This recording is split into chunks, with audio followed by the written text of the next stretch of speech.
Comme un missile solaire, oyo, bah, on a M23 bah utiliser qui. Dans le vraiment yo dali de quoi IDPS, yo dali moi namboka. O expliquer la population. Voilà missile nango bande ko ba dans la télévision yango bande ba mo nango. Missile solaire oyo ils dali à Rwanda. Utilisé par les M23. Pour la collectivité, Rwanda a été impliqué dans la carte. Mais pourquoi silence absolu à la communauté internationale? Silence à la communauté internationale, et ça, silence moko coupable. Yango na ça qui est ndeko Flavien, ndeko journaliste, et Sengeli to continuer à maintenir pression. Pour Moutounio, surtout ayebi par rapport ebele ya Nations Unies, et c'est là qui ça que Rwandais nde bazo koya ko attaquer Congo par en appuyant d'ailleurs les M23. Et c'est ba preuve ebele, ba tenue militaire, ba équipement militaire. Oyo eza élément de plus et ko bakisamana oyo nyon surtout toyebaka. Mais nous n'allons pas nous relâcher. Le président de la République, toutes les institutions de la République, bazo tia ba moyen nyon surtout pour to contraindre ba ennemi bazonga sima.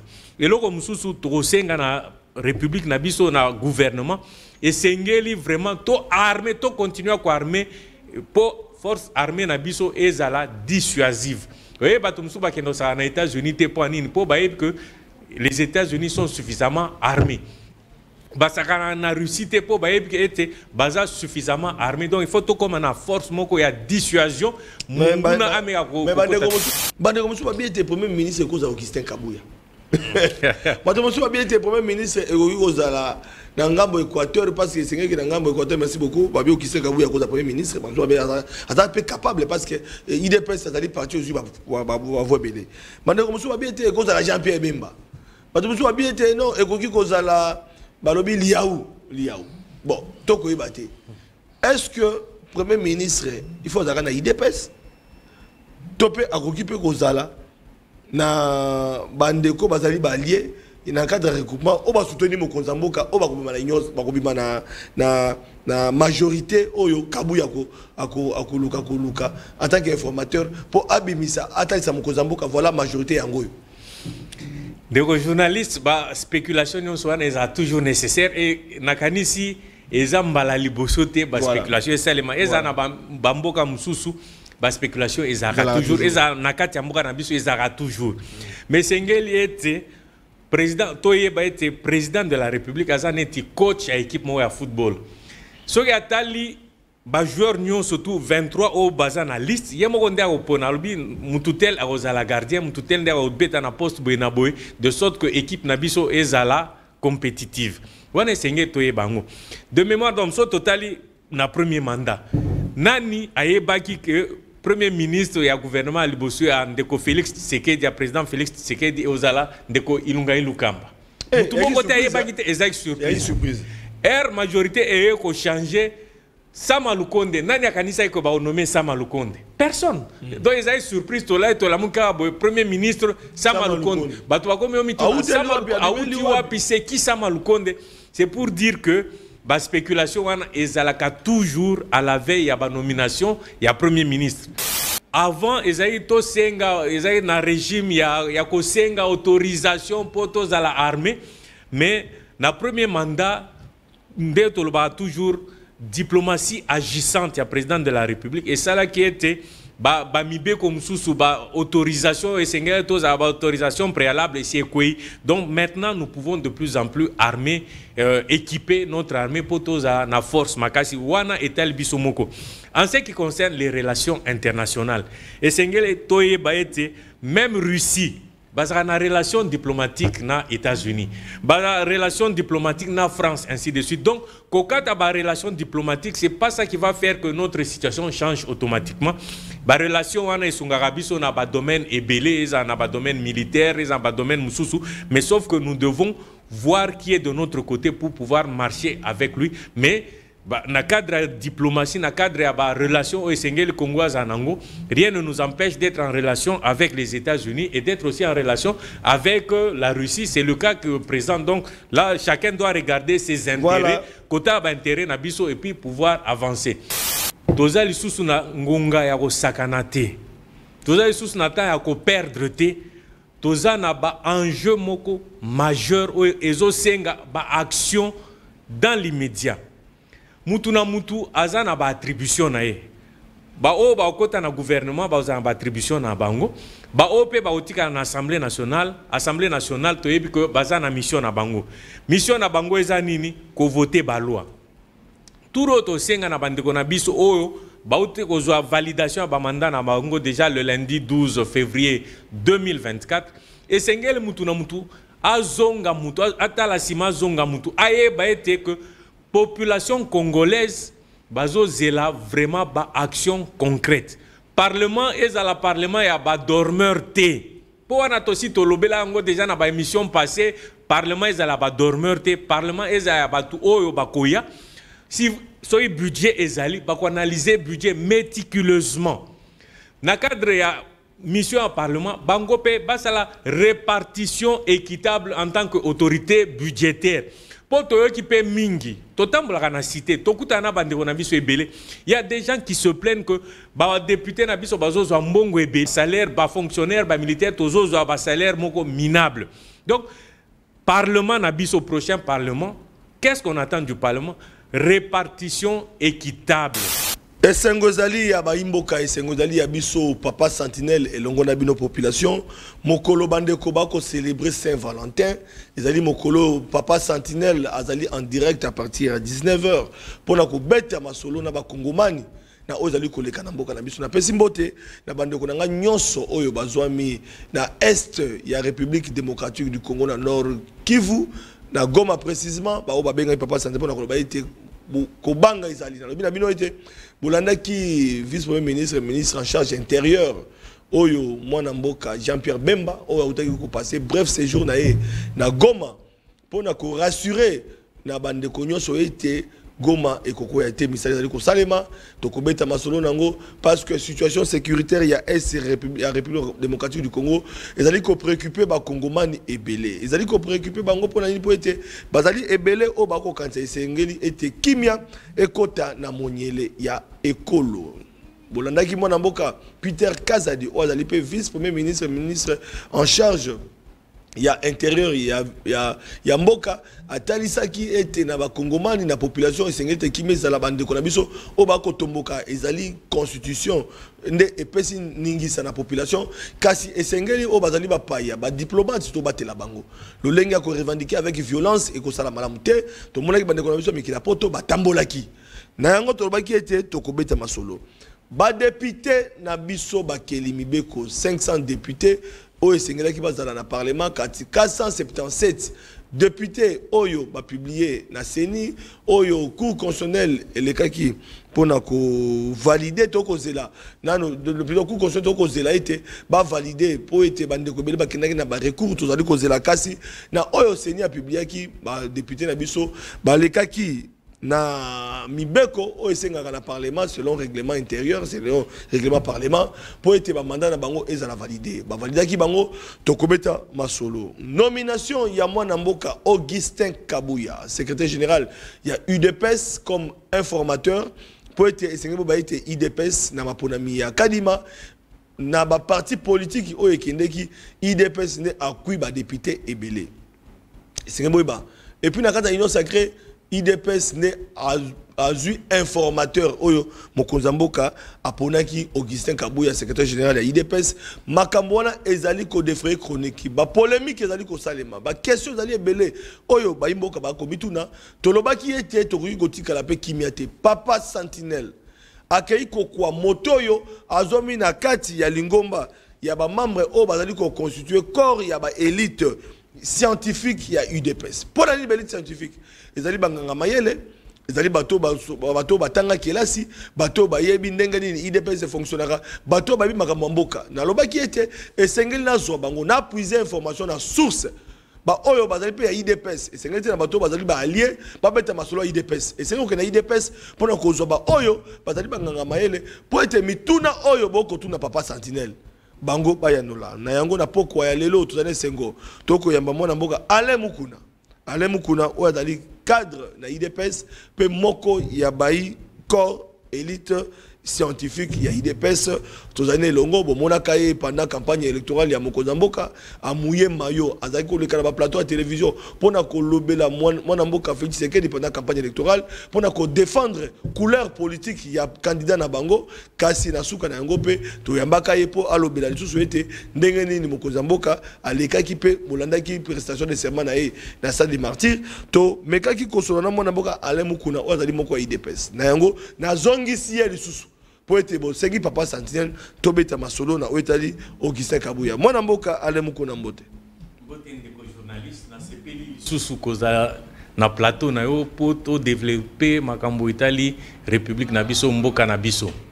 Alors na oetali république démocratique ya mboka na biso bato ebele ba komi tuna lelo yo pona koyeba ya mbotoko ta IDPS. Est-ce que IDPS bozali très satisfait na komona ba résultat oyo bo atteindre na maponami parce qu'il y a un comme mission d'informateur. Est-ce que ma élection lolenge elekana ki ba élection na yo banzi peza ki l'équipe ala ba élection na kanisi to si to lobela ngo pe moi mingi to développer ba contour surtout ya ba élection mais to kozongela ngo lisusu te otuninga lisusu ndeko Sentinelle soki na sepeli na ba résultat oyo euti na maponami ya Seni ya le 20 décembre 2023 na koyebisa yo ete en tant que parti politique biso bandeko ya UDPS objectif na biso ambition na biso ezalaki ete tozwa plus de 250 parlementaires pour tozala à mesure directement ya kozala na majorité au sein de l'Assemblée nationale de sorte que le président a pona directement premier ministre a nommé premier ministre au sein de UDPS. Malheureusement, par rapport à l'objectif, on a atteindre en côté, car cela ne tient au bima premier na liste, il y a ba union surtout ba kende na concours, il y a Seni na maponami etali ba député nationaux, na ba députés provinciaux. Mais en ce qui concerne l'objectif, quand même, je peux dire il y a une satisfaction du fait que tozu ba député ebele koleka ba parti na ba regroupement mususu. Ah, ils allaient s'engomingi parce que le toko mona toko yoka malgré ma ponami yango de lolenge lekende ki to ki ma ponami nomination to ki na ngambo mosusu ba bourrage des urnes to ki na ngambo mosusu ba fraudeur to ki mokonza mboka lobia ko travailler na ba fraudeur te toko mona makambo zali ko kende na ndenge wana. Alors mona mboka alemukuna na kati ya IDPS mokonza mboka atali tomoni conflit entre Mbosso président de l'Assemblée nationale tomoni mona mboka bati lukwebo na Sénat bako swanaka makambo kolekaka bato balobi ezali conflit ya leadership mokonza mboka tali na pouvoir discrétionnaire na ye aponi moko ya IDPS Augustin Kabuya oyo azali secrétaire général ya IDPS nomination wana ntango ekwei na matoi na yo ayi moko ya IDPS élite scientifique ya IDPS omonaki ndenge nini? Ndeko journaliste, une deuxième fois na PSio, merci Nandengo invité na plateau na yo. Eza plateau moko ezala suivi par ba Congolais ebele. Bato ebele batie eliki na bango na journal na bino na média na bino po baebi ete boza bato amaele. Biso peso toye awa toyaka pona osaya ki diale lote wana na linga olobango mingi toye awa po to la kisa na ba Congolais tina nini eloko boyezo salema de sorte que par eloko babengi du choc des idées jaillit la lumière biso nyonso tout ozoluka lumière esengeli na ba échange nyonso toza kosala to aboutir na lumière yango nde ekomema biso musika. En ce qui concerne banungu lokolo uto lobango, c'est tout à fait normal partout où il y a des hommes ezala na kati ya mabota na biso de temps en temps okomona mwana tel na mwana mususu wana bazoso wana pour telle ou telle autre raison, mais que cela ne tienne eloko ya mutu eza ete na ba échange ba discussion nyonso eza na kati to tikala na bomoko to tikala na unité yango nde eza na mutuya. En ce qui concerne désignation ya secrétaire général Augustin Kabuya, eloko ya mutuya esenge toyeba ete na maponami ya 20 décembre 2023 toponaki président de la République et il s'est fait qu'après ba processus mobimba ezala na proclamation ba résultat provisoire proclamation ba résultat définitif par la Cour constitutionnelle, Mwana Mboka, le président Félix Tshisekedi a été proclamé avec une majorité très confortable. Donc par rapport à la constitution nabiso président de la République ou à institution a ébani déjà. En ce qui concerne le pouvoir exécutif bazali déjà ba magistrat banin ba cour nyon surtout na baza déjà en place. Donc après cycle ya 5 ans sengela tocha en place ba institution mususu yango etindaka biso to kende na maponami. En dehors il y a institution autobengi président de la République ba o mususu toponaki ezaki ba candidat députés nationaux. Tolobela lelo makambo etel ba députés provinciaux na noté. Donc, il était question que le Parlement ait la mise en place. Togolobelango tout à l'heure. Mais locaux là, na maponami, ils ont un parti politique mon côté où ils ont qui 251 députés nationaux conformément à la loi. L'article 78 au batumsusu na benga 78 ba français par rapport à l'article 78 et l'obinin. Après maponami, normalement président a nommé premier ministre na majorité parlementaire. Donc ça signifie que normalement à partir sur pied de l'article 78 et Sengelagi président a nommé directement premier ministre au sein de la majorité parlementaire. Or neto toloba so total ba résultat à ma ponami parti politique mon côté et le regroupement politique mon côté où est légalement constitué. Mon côté, ils ont 251 candidats, 251 députés. Yango Siko est indi président de la République et ce conformément à l'article 78 de la Constitution, à défaut d'avoir cette majorité, président Siko a confié mission, il a dégagé majorité à une personnalité politique. Donc jusque-là, Tozan Akati, il y a Constitution. C'est vraiment important bandeko nabiso ba comprendre pourquoi toke na désignation ya informateur. C'est parce que aucun parti politique, aucun regroupement, ils ont 251 députés. Yango président lokola zaka légaliste conformément à la Constitution, il fallait appeler sa mission il y a information na personnalité politique. Si le président de la République, connaissant classe politique, Atali, a montré que parti où est majoritaire, il a UDPS. Il n'est pas dit dans la Constitution non plus que et Sengeleka appelle ça dans parti majoritaire, mais Constitution et lobby a confié mission et information à une personnalité. Et puis personnalité, Oyo, président a montré que vraiment la personne la mieux indiquée est qui secrétaire général, il y a UDPS. Et ce n'est pas un fait de hasard. Ce n'est pas un fait de hasard. Pourquoi Aponi, secrétaire général, il y a UDPS? Parce que le secrétaire général UDPS, Aza Moko Yabakambi Oazo Kamba, parti Oyo, est majoritaire. UDPS est un parti politique, Moko est une implantation un peu partout. Et puis UDPS Yangonde Yaki en première position dans Maponami. Donc je crois que de ce point de vue de la logique, il était tout à fait normal et je pense que c'est logique que le président Apona Moko n'a pas UDPS. Si on a quand il y a UDPS, président Aluki Moko, il y a ma personnalité baza ebele. Aponi, ndeko secrétaire général Augustin Kabouya, compte tenu, il y a un élément et un facteur ébélé. Il est d'abord celui qui dirige actuellement, il est le secrétaire général, il y a UDPS. C'est tout à fait normal parce qu'il y a des porte-parole, il y a UDPS. Il y a des abandons représentés UDPS et Zala dans l'Union sacrée. Azaki Moko, il y a présidium, il y a Union sacrée. Donc, avec tous ces éléments réunis, je pense qu'il était tout indiqué que le président a Ponaye. Et Eraponaye, qui je crois que dans l'interview à Pesaki, il a été reconnaissant envers Dieu.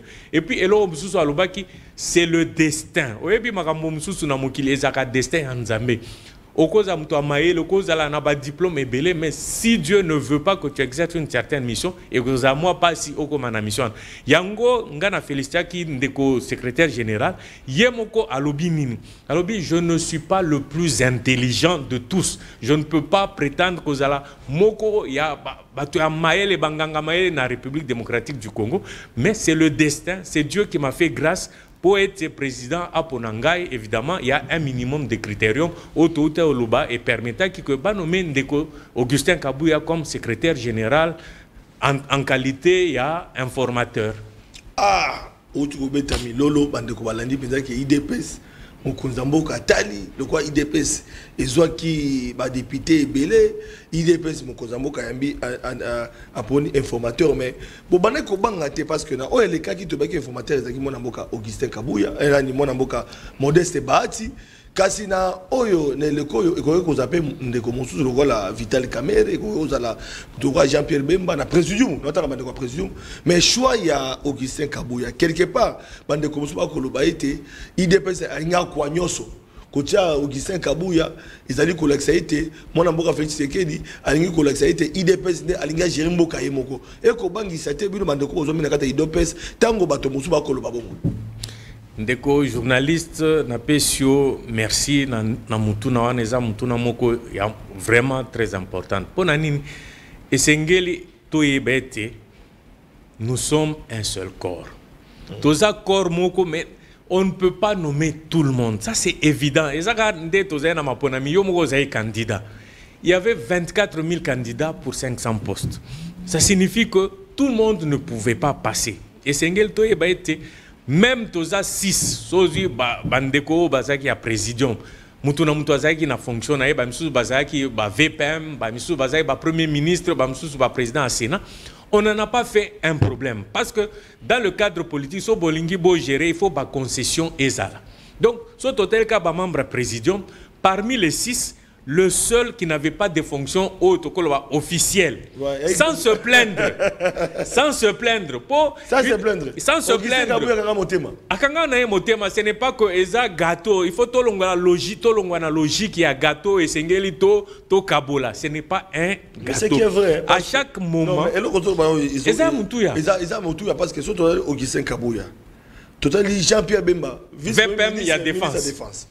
Totali na président Bahati Lukwebo Mbosso Assemblée nationale Ozui Bahati Sénat Ozui Vital Kamerhe vice ministre na économie Ndeko Sama Lukonde premier ministre donc tiens Augustin Kabouya et Augustin Kabouya je crois mais que c'est pas plein soto sali yango a se plaignant na été bato mususu bazwa ba fonction je crois que c'est tout à fait normal. Il n'y a même pas appel à débat, il n'y a même pas de débat possible par rapport à Nani Kamwana. Je crois que le jeu politique, il est ainsi fait. Les loyayo, lobby ya moninga. Donc, de ce point de vue, l'angana monikutu, tina ya débatté. C'est tout à fait normal. Pour ça, aujourd'hui, Moutou a déjà en fonction. Aza déjà en fonction politique, c'est un peu plus compliqué. Je crois que le choix qui a été fait là, c'est un choix conforme d'abord à la Constitution. Augustin Kabouya, c'est une grande personnalité politique. Bandekwe Belé, tant que minimiser, mais Augustin Kabouya, c'est le secrétaire général d'un grand parti qui est sorti d'ailleurs premier dans Maponami. Donc je ne vois pas pourquoi ça peut faire sujet ou bien objet des débats. En ce qui me concerne, n'a pas critère, moi, critérium mouké, quelques éléments on a payé. Et là, qu'est-ce que choisir Augustin Kabouya, c'est tout à fait normal. Et en dehors de ça, il y a la politique, et ça, un élément moukou, et ça, majeur. La loyauté. Augustin Kabouya, c'est l'un des lieutenants au Bazala qui vraiment azaki loyal envers le chef de l'État. Il est tout à fait normal dans la politique. S'il faut faire certains choix majeurs, Oponi Moutou Oyo aza loyal. Ah, Augustin Kabouya. Augustin Kabouya, Batomingi Balobi était même l'angambo IDPS. Atala bande konabiso ya bande ko ba force de progresser. Atala bilengite, misale monanate. Augustin Kabouya même la gestion IDPS amimi penza IDPS nenge za la kité wana batu musu bakoloba lelo azala informateur est-ce qu'il y a kosala mosala malam est-ce qu'il y a une expérience à koyeba mosala sengela sala est-ce que akotala teka bande ko IDPS akotala intérêt IDPS kozala informateur parce que kozala informateur pour dégager majorité yango nezo mema biso na likambo tadi gouvernement est-ce que IDPS akozala yemoko baloba égoïste pour akwa nyoso batu ba koloba yango e koloba ma parce papa santé dans les motos à population on a baguette na benga yo moko ya corps élite scientifique ya IDPS pour omanyola pour être population bana na papa sentinelle ba yo kapé ambela IDPS ndeko sentinelle mitu ya lelo eza vraiment ya tina na sepeli mingi po likambo Augustin Kabouya esengeli batu balongola ba sentiment ba émotion ya solo mutu na bomoto na biso toza na ba émotion toza pe na raison esengeli pe moko boye to tiaka raison liboso ya ba sentiment po ba sentiment ezobungisa biso mwa mingi so total ndeko Augustin Kabouya est-ce qu'il le mérite? Dire qu'il le mérite, c'est parfois poser trop de questions, mais est-ce que sa personnalité est capable de mais ma mission wana tinasuka? C'est ça la question fondamentale. Et Sengel Batoubaye, Augustin Kabouya, informateur, Aza premier ministre té. Et l'autre temps nous faisons embrouiller Batu Yango wana. Batu Moussou bazo kanisa que informateur yende premier ministre. Non, informateur Aza na mission nae, bapesier mission ya 30 jours. So na 30 jours wana kokisi mission nae té ba accélérer lisusu 30 autres jours pour assis sa mission na. Mission nae eza mission moko ya mukuse vraiment dans le temps 30 jours au maximum à sali yango. Un point entré. Mission nae ezali nini. Mission nae eza ya constituer gouvernement te. Et Sengel bandeko na biso balandi na biso ba comprendre te mission ya informateur eza ya kosala gouvernement te. Mission ya informateur eza ya kokutana na ba parti politique, ba konzi ya ba parti politique, ya ba regroupement politique pour atala est-ce qu'il y a moyen ya kosala coalition moko oyo et ko dégager majorité na parlement pour être et permettre président de la République à solo là, na coalition majoritaire, à pour na premier ministre na coalition majoritaire wana. Wana des missions il y a Augustin Kabouya. Est-ce que na ba atout au ndekonabiso Augustin Kabouya secrétaire général de UDPS, est-ce que azana ba atout wana? Mais je crois que ndeko Augustin Kabouya par rapport à ba son total est déjà passé récemment. Azaïki membre à l'Union Sacrée. Donc, Ayebani déjà na bande de l'Union Sacrée. Ça signifie que traiter na bande de l'Union Sacrée, ce sera facile. Et puis, Makambo Oyako Sololana Batu, et tel cas Batu à l'Union Sacrée. A Solana bande de politicien, nyon surtout. Akokutana bande de opposition. Akokutana bango nyon surtout. S'ils sont animés de bonne façon, bandimi. À consulter Bango, il n'y a pas de problème. Donc, mission et informateur, et ça, il y a qu'à dégager coalition majoritaire. 450 députés, Oyo, na élection, Batoubalobiki, et Tkela Kosalemate, Atatan Wandeko Kabila, 450 députés, Yambo Kanabiso, Bazali, IDPS, alliés, c'est-à-dire UNC, MLC et les autres personnalités, Oyo Sobaleki, 450. Et que vous pouvez en opposition à 22, 27. C'est moins bien, dans 477, vous pouvez 27 en opposition. 450, attendant Wandeko Kabila Salimate. Est-ce que vous banzi pensa qu'il y a solo démocratie, il y a solo parlement Owana, ou il y a majorité, et puis majorité en aussi Yebani. Pour être, MLC, autant de députés, UDPS, autant de députés, UNC, autant de députés. Merci beaucoup de la réalisation. Augustin Kabouya. Moussa Niakosala, parce que déjà majorité c'est Yébani. Élection à Kadima, et puis 450 na majorité présidentielle. Et ça, les maths même temps à Kabila. Oh, on a fait beaucoup de gens, beaucoup de gens, beaucoup de gens, Augustin Kabouya, Kosala, solo on a fait ça. Dès journaliste, il faut tout quitter na mabélé, tous à la un peu plus réfléchi. Voilà. Sur le lobby, Magamba 450. Est-ce qu'on peut faire un regroupement oyo formellement et qui 450 députés? Formellement, parce que Tolanda qui bison surtout proclamation, il y a pas résultat. Parce que chaque député est libre. Et chaque regroupement basa libre. Il y a par exemple na pouvoir pas na majorité. Non, mutumoko te élu dans liste à Union Sacrée. Son total batu na proclamation et ça na ba parti politique. Et ça na ba regroupement. Il faut to zonga na kati ya légalité na cadre ya constitution. Dans la loi électorale, on n'a pas parlé à Union Sacrée. Union Sacrée s'est présentée comme regroupement politique. Union Sacrée est qui juste dans le cadre de la vision président de la République dans le premier mandat. Mais si autour UDPS c'est comme UDPS n'a pas lié MLC n'a pas lié UNC ainsi de suite. Mais si mutuna niveau autosali na niveau mais demain ils peuvent changer. Yo oyebi na une situation beaucoup. Il y a des gens qui peuvent changer, tourner kazakh. Oui. Ouais, c'est des choses qui sont FCC, ils ont changé. Donc maintenant là, Moussala y a informateur, ils ont dégagé formellement coalition majoritaire parce que parti politique est yébani. Na nombre de députés au Bazoua qui est bani déjà. Ba regroupement politique est bani. O ekende na maponami est bani. Sikoyo esengeli ye a sala musala a dégagé coalition majoritaire musala na ye yango wana donc et osenga solo la na bande ko MLC a solo la na bande ko UNC bande ko nyonso tout pour a dégager majorité wana eza la majorité moko formelle eza la majorité ya makanisi ya batute ya bande ko ba téléspectateur te eza la formelle akutani na bande ko bango nyonso tout ba pesie diloba engagement na bango ko biso ya solo tozana majorité yango wana nde o permettre a sa rapport et pas mokonzi sima nani rapport ya déposer rapport mokonzi sikoyo akosolola siko na coalition majoritaire wana po apona moko na bango azala premier ministre wa konome po a constituer gouvernement na ye donc esengende ko to yokana malamu mission ya informateur eza ya ko dégager majorité o eza formel eza la te na makanisi ya batu. Oh, moututel, non, c'est pas ça vraiment que le peuple attend. Et c'est pas ça qui est constitutionnel. Donc, nakanisi na pesi moi biano par rapport à mituna na yo. Eza mituna o bande on abiso bazo mituna mais sengeli ba yeba mission ya informateur eza ya ko dégager majorité formelle. Eza la te oh non union sacrée boena non. Donc bande ko bazo beta metima na bango zo beta basa na bango kimia po ete même mukolo ya lelo yo nomination à Kabouya et déranger Bangote. Alors, Bande Komisou va bien être premier ministre cause Augustin Kabouya. Bande Komisou va bien être premier ministre et Ozala dans Ngambo Équateur parce que c'est que dans Ngambo Équateur merci beaucoup. Babio Augustin Kabouya cause premier ministre. Bande Komisou va bien capable parce que IDPS ça allait partir aussi va voir BD. Bande Komisou va bien être cause à Jean-Pierre Bemba. Bande Komisou va bien être non et cause à la Balobi Liaou. Bon, toko ibate. Est-ce que Premier ministre, il faut avoir une IDPS.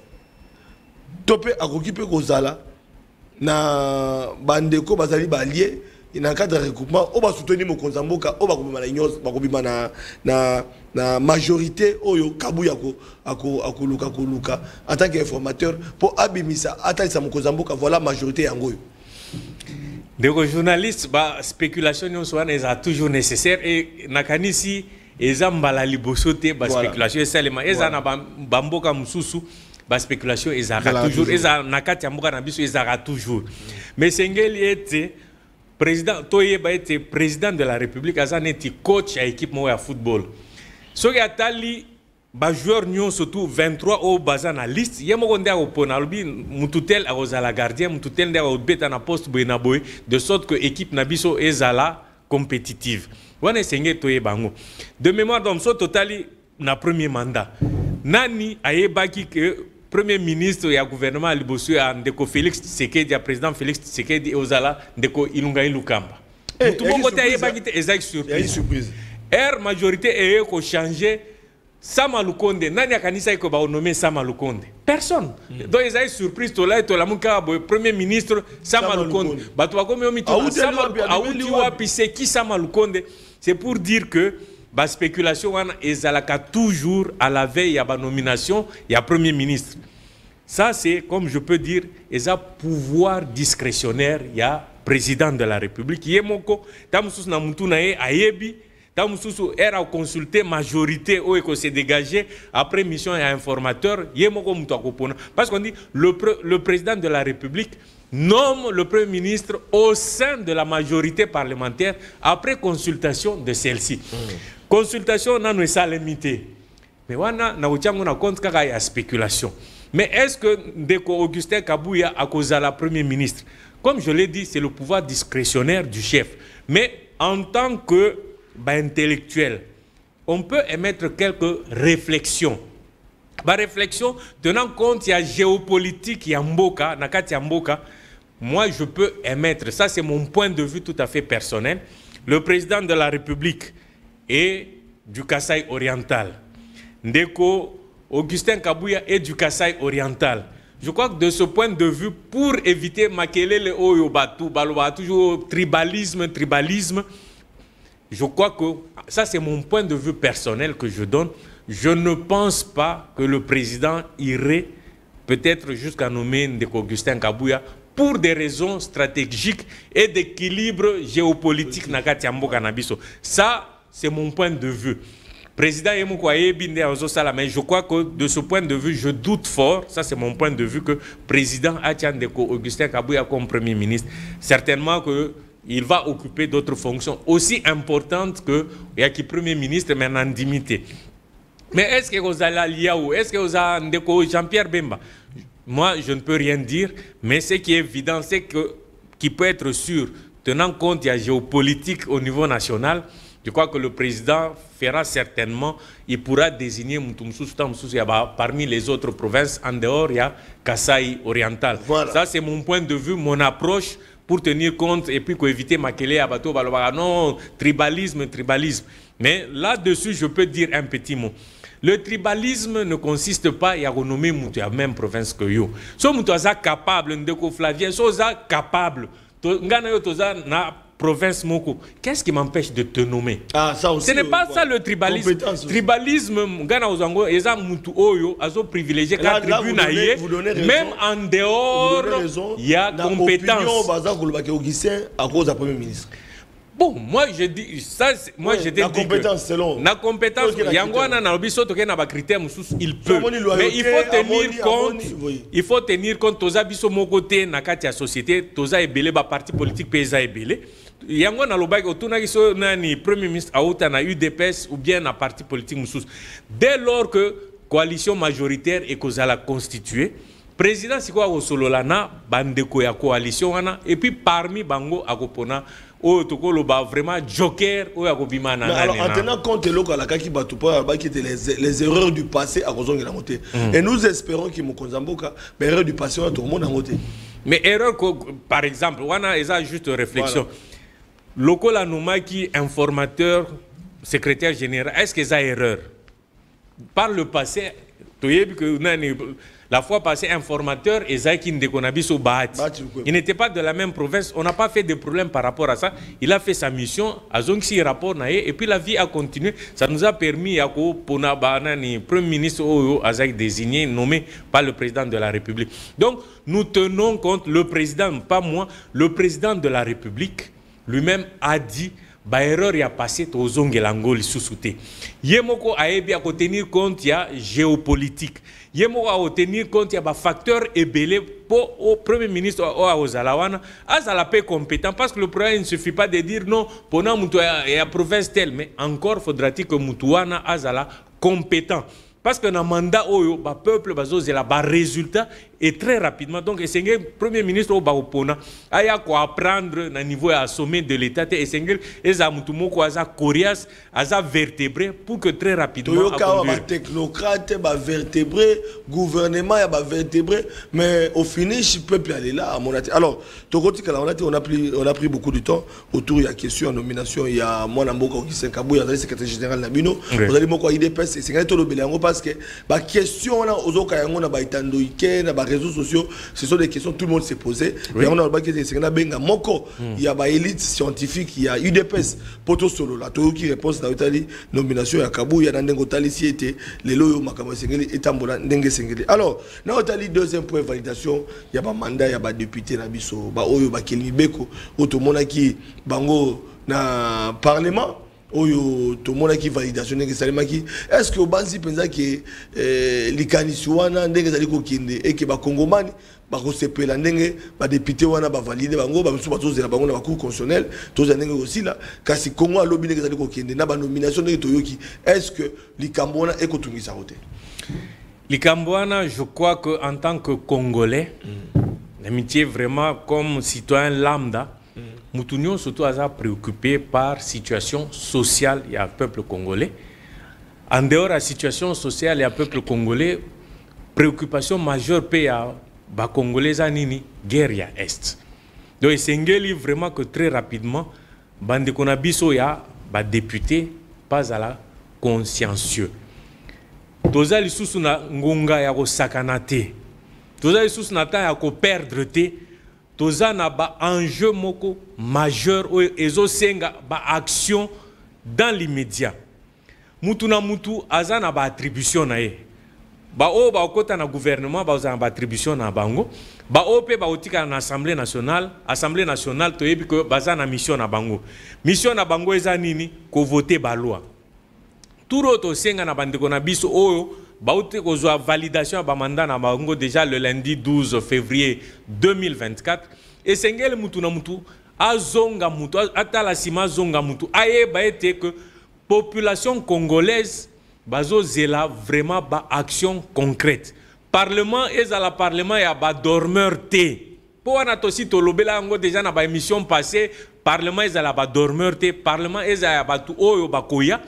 Si soy budget ezali ba ko analyser budget méticuleusement.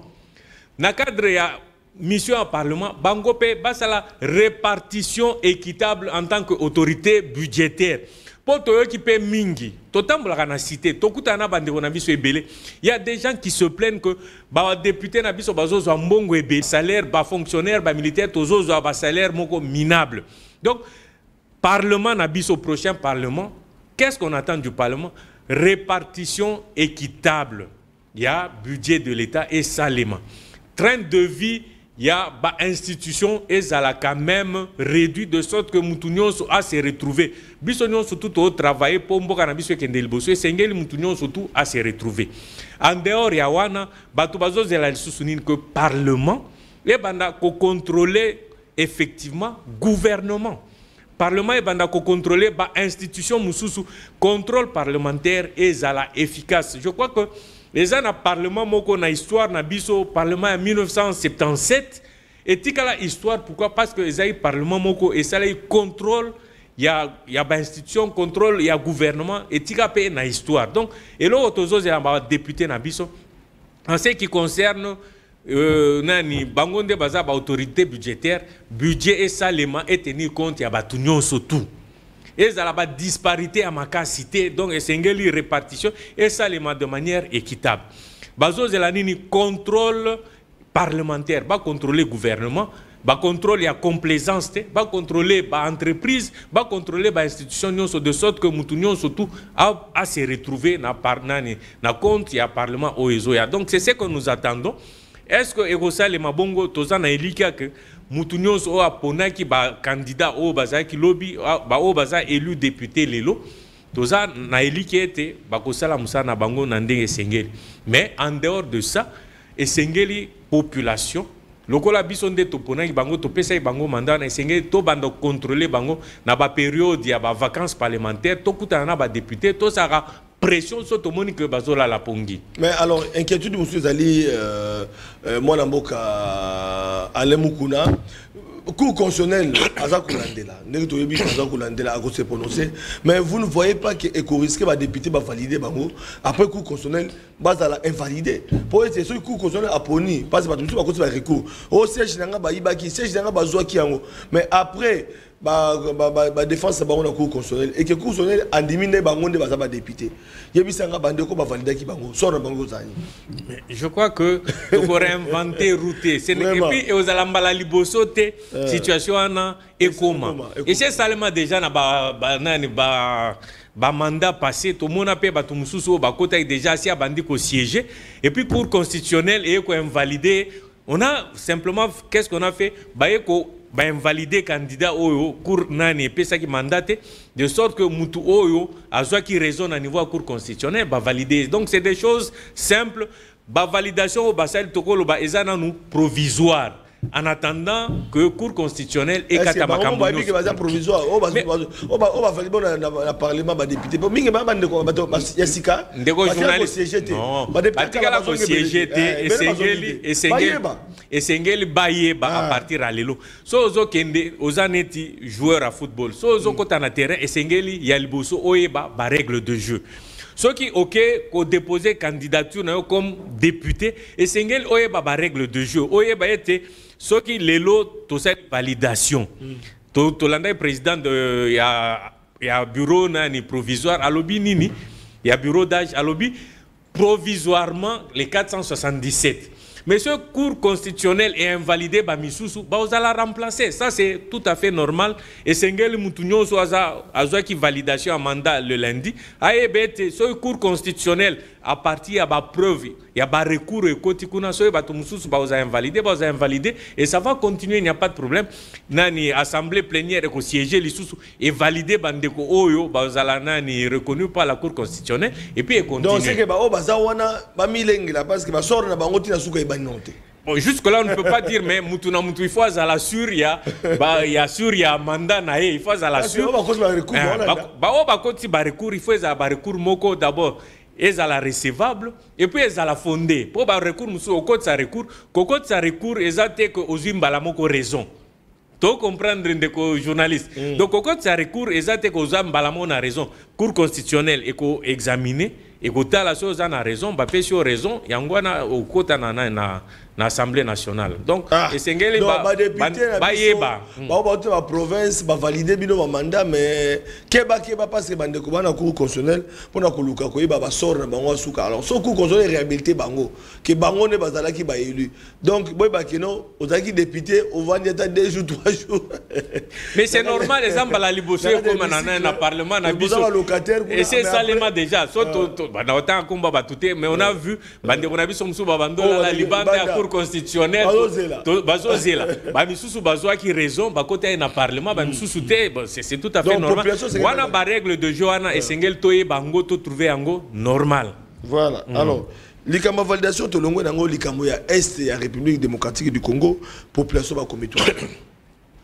Lelo yo olandaki avant-hier ndenge ba congolais ba tambola ki na ambassade ba tumba ki ba pine ba musu ba sali ba acte de violence ngana ba ki yango été ezali malamu te na ba congolais ba kende ko sala ba acte de violence ko panza ko ba mona mutu kezoleka ya ba diplomate ko panza ko tumba ko kende ko menacer ba ambassade parce que kanda eleki likamozo leka na est ya République démocratique du Congo na Goma to maki Jean-Pierre Bemba oyo bande ko ba songa biso na réalisation Jean-Pierre Bemba to mona ki na Goma akendaki ko s'enquérir na situation pour na kota la paix kota sa ba Congomani ke Goma e kokoya te wana to moni yango to mona ki mwana mboka Peter Kazadi yepe vice-premier ministre ministre intérieur pour na ko senga na population azaki na mwana na inspecteur provincial de la ville de Kinshasa ya police mwana mboka général Kimbalimba to mona ki mwana mboka porte-parole du gouvernement Mouyaya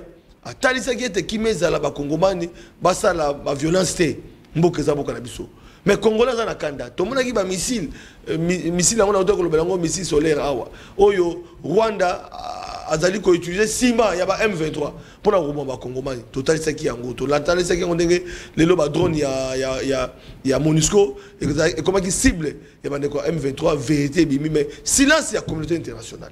Yo tali Congomani tout qui na suka émission biso ba imboka ba retenir nini na situation zo le kana boka na biso ndeko journaliste so koki o permettre ngana zonge la deuxième point na likamboka muke kaka muke en ce qui concerne ba député validation à mandat to bosa na te na constitution na biso na article 108 eza na ba makambo mususu o ba bengi ba incompatibilité o erosenga mutu na niveau o so abando exercer fonction mususu neti azai membre ya gouvernement baza na 8 jours à partir ya lundi po ba pona so ba otika na gouvernement ou bien ba ko tika na parlement donc ba incompatibilité na inga quand même tozongi la makambo etel ba incompatibilité conformément à article 108 ya constitution na biso o etel que mutu mususu okozala na parlement ozape na ba fonction mususu eza incompatibilité c'était vraiment important na bilango. En ce qui concerne le troisième point, il y a Kanda et les Congolais. Je comprends la colère des Congolais. Même Gamo Nazana méchant, Nazana colère. Mais Moutounio Nazana colère. Kobandana président de la République. Batumsu so bazolo balikambo Kanda bakanisi sous président de la République. S'il y a quelqu'un Nazana méchant par rapport à la situation à Est, il y a président de la République parce que nous surtout et quoi yakana Moutunaye. Mais en dehors il y a Kanda au Tozanango, bien que Tozana Kanda des années Timwana Nandako Abuki par exemple V, c'est pas pour autant que Obomaye. Ozana méchant, Ozana Kanda, mais c'est quoi et Senga yo oyeba comment résoudre le problème wana. Donc en ce qui concerne méchant, les joueurs n'abisso na Cannes. Na demi-finale, tout le monde qui geste au basali, si tu permets des journalistes, on peut répéter en gros. Geste au bande on a besoin de basali. Yo ça n'ango bien mais ministre vous va go ça été bâti ba mi s'appelle Ogumbama. Ya Ogumbama. Tant sous air basé bana mike basala bajo to sala kala. Mais geste est ça clair. Voilà. Boé pour dire que le penga mo joueur moko na Rwanda. Ouais, beta na Rwanda. D'ailleurs, il est rentré au pays, il est déjà arrivé ici à Kinshasa. Ndekonabiso héritier Luvumbu, je crois. Il a été reçu par le ministre de Sport pour dire que bandeko geste wana basalaki ezolakisa que biso nyonso tout toza na méchant. So totali bandeko na biso à travers mokili mobimba eza na France ba États-Unis ba geste et salami et comme kozwa déjà ba écho favorable ça et là petit à petit mais eza musala moko de longue haleine toko lembate toko tika ngote esengel to continuer ba revendication légitime ya peuple congolais pour tokufi ebele près de 12 millions de morts ozomona bana mike ba femme baza violé ba maman baza violé ba biloko nyonso to ba image nyonso to na so tozota lango na ba réseaux sociaux na ba chaîne les OPS sont méchants, c'est tout à fait normal que tous allons vraiment écœurer. Mais c'est vrai tous à écœurer, c'est vrai que Mibé Kwamboka Nabiso ils ont permettre biso to manifester, mais la manifestation Nabiso ils ont encadré par la loi. C'est vrai que nous manifester dans l'ambassade, mais sans casser, sans vandalisme. C'est ça. So to landi ministre ya intérieur, VPM ya intérieur, et l'occasion condamné à la police, kotumba, kobuka, biloko bandeko na biso mususu, yangwana nde, ya ba diplomate, selon le droit international, baza protégé, c'est tout à fait normal. Donc, ba revendication na biso to canaliser yango, sans limiter ba énergie na biso to zala nango, parce que nous devons continuer à revendiquer. Soit to revendiquer te, mokile au comprendre biso te, ba okanisa que non, et si nous devons continuer à revendiquer, mais en restant conforme au droit international, en restant conforme à Mibeko, Yambo Cannabis au Congo, mais sans nous relâcher. Ça, j'insiste, nous ne pouvons plus nous relâcher, nous devons maintenir la pression pour ennemi Nabiso, il y a M23, où bazo travailler sous la botte, il y a Rwanda, tout est la Bangoli sous espace. Mais entre-temps, ce qu'on peut quand même dire, le gouvernement a fait beaucoup d'efforts. Pour que M23 va kota facilement, va kota na Bunagana, va kota na ba frontière, va Goma un peu plus facilement. Maintenant, on sent qu'il y a une résistance farouche. Bisopé tozo vraiment tozo soutenir, appuyer, ba FARDC, ba l'embêter, toza prêt yako appuyer bango. Mais en dehors de ça, un missile solaire oyo, ba M23 ba utiliser qui. Na kolinga vraiment yo dali de quoi IDPS, yo dali mo na mboka, o expliquer la population. Voilà missile nango bande ko ba nango na télévision yango ba de ba mo nango. Missile solaire oyo ezali ya Rwanda. Utilisé par les M23. Pour la collectivité, Rwanda a impliqué dans la carte. Mais pourquoi silence absolu à la communauté internationale? Silence à la communauté internationale, et ça, silence moko coupable. Yango na yemsa ki ndeko Flavien, ndeko journaliste, et sengeli to continuer à maintenir pression. Pour Moutounio, surtout ayebi ba rapport ebele ya Nations Unies, et c'est là qui ça que ba Rwandais nde bazo koya ko attaquer Congo par en appuyant d'ailleurs les M23. Essayez bani, ba preuve ebele, ba tenue militaire, ba équipement militaire, oyo eza élément de plus et ko bakisamana oyo nyon surtout toyebaka. Mais nous n'allons pas nous relâcher. Le président de la République, toutes les institutions de la République, bazo tia ba moyen nyon surtout pour to contraindre ba ennemi bazongasima. Et loko mususu to senga na République na biso na gouvernement et sengeli vraiment to armé, to continuer à armer pour force armée na biso ezala dissuasive. Oui, batumsuba kendo sa na États-Unis te poanine pour que les États-Unis sont suffisamment armés. Basaka na Russie te pour que était baza suffisamment armé. Donc il faut tout comme na force moko ya dissuasion. Mais bandeko musuba bike do c'est to kata relation na biso na américain to sangana na Poutine. Parce que comme on a na Amérique et donc qui ne sont pas la montée. Tala makamazali koleka M23 Rwanda États-Unis. Mais tu vois maman zali koleka même MONUSCO to mona le même ba parti il y a Nations Unies même biso ba congolais to la kati même ba mboka misusu mais ozo sala mazali comme injustice na mboka na biso. Silence il y a États-Unis d'Amérique par rapport à la situation yo mais comme ça non Ndeko Flavien yebisa invité na autopé la président de la République à se désolidariser na États-Unis to que ne ko embrasser Russie to que rembrasser Poutine yo moni bon. Bon, il y a Liboso na Oloba. Chaque pays se défend lui-même. Et Sengel Biso Moko d'abord totia en place armée Moko est à la forte républicaine et dissuasive. Il y a Liboso Yangoana. C'est vrai que tozana bitumba makasi. Avant Ezaï to senga Ezaï na régime il y a ko senga autorisation pour tous à la armée mais na premier mandat Ndé Toloba toujours diplomatie agissante, il y a président de la République, et ça là qui était ba mibe comme sous ba autorisation et sengel tous ba autorisation préalable c'est quoi. Donc maintenant nous pouvons de plus en plus armer équiper notre armée pour tous na force makasi wana etal bisomoko. En ce qui concerne les relations internationales et sengel toye ba ete même Russie basera na relation diplomatique na États-Unis, basera relation diplomatique na France, ainsi de suite. Donc, quand tu as relation diplomatique, c'est pas ça qui va faire que notre situation change automatiquement.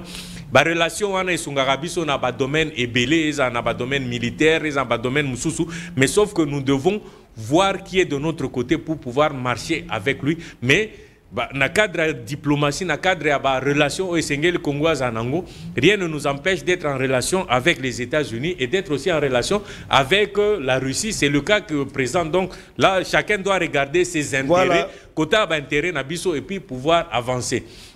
Et puis moi, si j'ai une autre suggestion par rapport à la guerre Est, local Tozana méchant, moi je souhaiterais, je proposerais, et dans le Parlement, dans le gouvernement, pour finir, oui. Ba créer sorte à fond, ba volontaire, ba biso pour déjà ba tumususu ba jeune président, a senga ba volontaire ba kota na armée ba si ba koti. Mais ça ba tumususu baza ba volontaire avec $1, avec 100 francs, o ba ko contribuer na fond moko boy poto appuyer armée na biso. Je crois que ce sera un fonds aussi nécessaire et qu'on permettre ba Congolais volontaires. Oh bazana méchant balingi vraiment tout continuer à appuyer armée nabiso même avec un franc congolais symbolique tout ça lango pour appuyer montrer que nous sommes en train de soutenir nos forces armées pour battre des bosso. Merci to comme na suka bande ko bato na mitona na bango kasi moko komi na olingate o répondete bande ko na bazali ko komela biso o komela biso à partir ya Belgique dans un commune alobi bonsoir ndeko Flavien malgré ba validé ba député na biso mais ba pese bango ta ba carburant na poto et ça la bongo te ba pesi banan carburant na ba validé ba mandat ba député na attaque carburant ba pese bango te na poto et pas na bango na Belgique et ça la bongo te. Bon, les carburant, je crois que. Bah, il va dire, député, député, mais est-ce que essayer de faire bango carburant, comment il y a un parlement de Nini? Je crois que. Non, bande konabiso, bazana ba droit na bango, bazana ba avantage, ou essayer de faire ça bango, et je crois que le problème est déjà réglé. Mais il y a mon tout, il y a essayer de faire la distribution, redistribution. Nani équitable, il y a bien biso na cadre, il y a budget. Ba député ba sepela biso peuple to sepela ya mutu ya yangwana ya mutu eza makamba carburante ya nini te ya mutu esengeli ko ba député ba sepela peuple congolais pe a sepela mutu oyo nani militaire oyo aza na front a sepela enseignant pe a sepela ya mutu ya yangwana ya mutu eza likambo etali ba carburante. Je crois que c'est pas le plus important. Ndeko mosusu azo faire ce qu'il est. Moi, et là, je suis que André Mbata, directeur du cabinet, il y a prochain gouvernement. Donc, directeur du cabinet. Il y a un gouvernement de Félix Tshisekedi. Dans le deuxième mandat. Bon, ils allaient blague, atteindre les bisous, composition, il y a gouvernement, il y a Jean-Pierre Bemba. Ils ont composé Jean-Pierre Bemba, Gombo, premier ministre. Ils ont compté, ils ont 5 ministres d'État. 22 ministres, 10 ministres. Alors, Atangi Jean-Pierre Bemba Gombo, Yemoko, premier ministre, 4 vice-présidents. 4 vice-premiers ministres. Donc, premier ministre Jean-Pierre Bemba, 4 vice-premiers ministres, Atangi Bahati, Jacquemain Chabani, Baudouin Mayo, Christophe Mbosso, ministre d'État, Atangi Bakombo Ezamwe Bela. Donc, même ce qui m'étonne, Adolphe Mouzito, Yepé ministre d'État, Kabouya ministre d'État, Akena ministre, donc Atangi Tangi Bakombo. Voilà, Bandeko Balandi, ça s'est fait, ils allaient proposition naïe. Oyo, azali Congo la zone d'Abisso, azali proposition naïe, na oyo azali Komo na ndenge et singeli makambango et les cas. Voilà, Bandeko Balandi, to komi na suka. Il y a émission d'Abisso, peut-être un dernier mot pour na Okabwa. Bon, dernier mot. C'est que la population, pour bisoper tous na katia population, tous ba corps d'élite, mais pour corps d'élite na biso ezala batwa maele ba o bazana gouvernement ni tous na importance dans la mesure où toye pour na ko résoudre ba problème ya ba congolais. Ba problème majeur à ba congolais zanini, eza problème à sécurité, ya est vraiment ya mutu ya yangoana. Eza problème social, le caractère social. Na makambo itali ba infrastructure batwaza na possibilité de se déplacer à gauche à droite. Vraiment c'est parmi les choses qui sont le plus attendues. Yango toko senga na biso ba congolais nyonso lilobananga ya suka to appuyer président de la République. S'il faut tout manifester dans la discipline en respectant les règles déjà établies. To appuyer l'institution nabiso, en même temps tozo appuyer bango, tozo sala pe oyo et sengele nabiso to sala contrôle citoyen. Tous les Congolais, tous les Simate, tous les Batomoussous, contrôle. Biso pe en tant que Congolais, tous les devoir, surtout Monique Likambo, Ezo Tengama, tout le Belarango en face. Donc, toi, appuyer président de la République, tous les Bomoko, Eza na Likambo Etali Est, tous les divisete, Makambo tribalisme Ezalate, Biso nyos tous les Bomoko, po, to Bengana Munguna, et puis, to entamer processus ya développement ya mboka na biso likambo développement etali biso banso ba congolais likamboka ya mutu moko président de la République et mon côté. Merci beaucoup. Voilà bandeko balandi to komi na suka émission na biso tozaki en direct pour na koloba ete to beti masolo Congo. Merci na bandeko yo bazali ko contribuer côté na ba question na bango par rapport à ba question zali koloba. Alors lobby Tokozali na deux invités, deux plateaux spéciaux na koloba, donc deux plateaux to ma handicapé batambola ki les 12 pour la Koloba était bazali prise en compte madame Mouté, bazali ko revendiquer était le ministre Oyo Azali wana Irène Esambo Aosamsa madame Mouté bande kwana lobby na koya babango bokolanda bango mwana mboka maître Bobo Oyo na yambaki esingi ba été azali candidat gouverneur na Congo central auto comme en retard esingi to yamba pe mokola lelo na dernière minute na biso kutu auto ko s'excuser na la population Oyo ya Congo central bazali ko zelaye maître Bobo na koyambaye mokolo ya lobby bokoyoka makanisi na ye na oitali makanisi na ye na oitali Congo central pona lelo tosuki awa na ndeko alemukuna na ko rappeler que azali cadre na UDPS membre ya corps ya élite scientifique ya UDPS elongo na eto betaki masolo pour appeler sa makanisi na ye par rapport à makamono sadi kolobama Augustin Kabuya validation ba député guerre à l'est bolandi ayanola ki na mitona bino to kaboni awa matondo mingi.